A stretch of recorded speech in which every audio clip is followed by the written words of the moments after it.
All right, time now for this hour's car review. Mr. Mars has the GMC Sierra Denali EV. Now, I was surprised to learn that this vehicle, this is the second year of this vehicle. They actually had one in 2024. So it is the 2025 GMC Sierra Denali EV, and it comes in two trim levels. You have the Denali Extended Range, or you have the Denali Max Range. We happen to be driving the Max Range. Both are four-wheel drive. Short bed, four-door vehicles, the difference being in the range of the vehicles, and that's basically it. Seats 5 passengers. Up front, you're going to find the GMC badge and grille. It's got illuminated, which is kind of a nice, a little different look to it with the whole EV styling that goes into it. It's got assist steps, which are nice to have because it is rolling on some nice 24-inch aluminum wheels, so you got to step up into it. Panoramic sunroof. Had the front E-trunk with a power hood on it. And we had also the Multi-Pro midgate that Don mentioned that gets you almost 11 feet of bed length.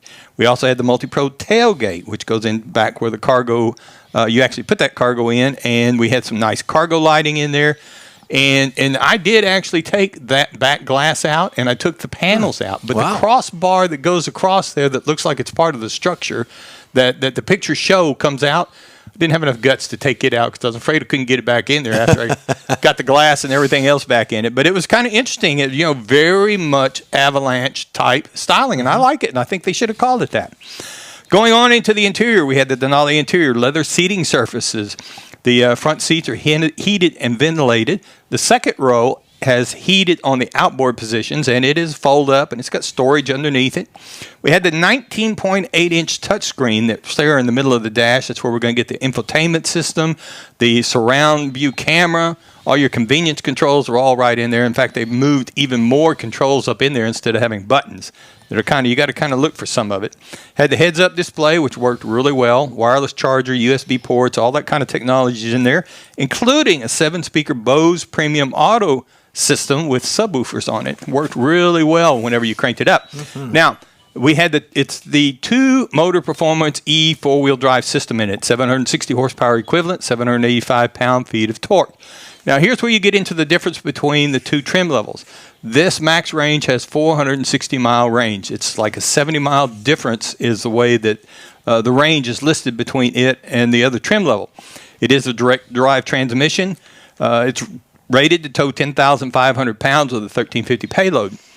Now, its extended range was 390, and this one is 460.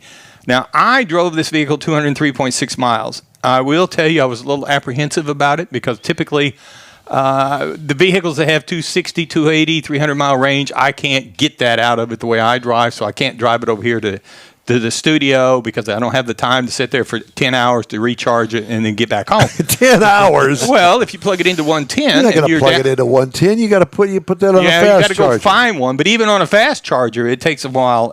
It took me to go from 52% to 90 took an hour and a half on this vehicle. But again, it's a bigger battery and it takes a lot more juice to crank it up. I will also say performance-wise, it does say it is a 4-motor performance E 4-wheel drive.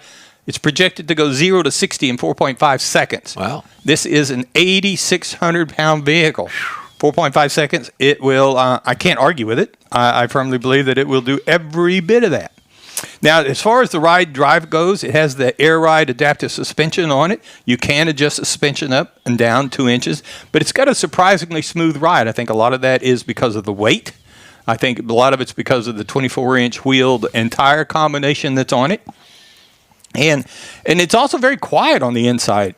Electric vehicles, you expect them to be kind of quiet, but when you're out on the highway doing highway speeds out here on Racetrack 10, you pick up a little bit of road noise, but it's easily erased with the Bose audio system. It'll take care of that nonsense. Now, the base model price on this vehicle is $91,995. I will tell you the base trim price is $98,400. Again, on 2 trims. But how much was yours, Mike? As tested, MSRP is $101,950. But okay. I will tell you.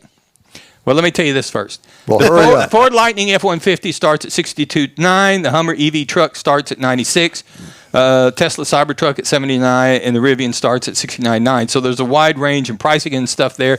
But I think if all the EVs could build the capacity or build the way this one's built, to where you could literally say, I can drive 400 miles out of a 460-mile range, and drive as well as this one does, I think they would sell a lot more EVs. I like this truck, and if you're going to spend that kind of money, you better get one you like. And that's my review. I know that it's on your buy list, isn't it? Yeah, buy my list over here on the Bye-bye. other side. Yeah, exactly. The InWheelTime.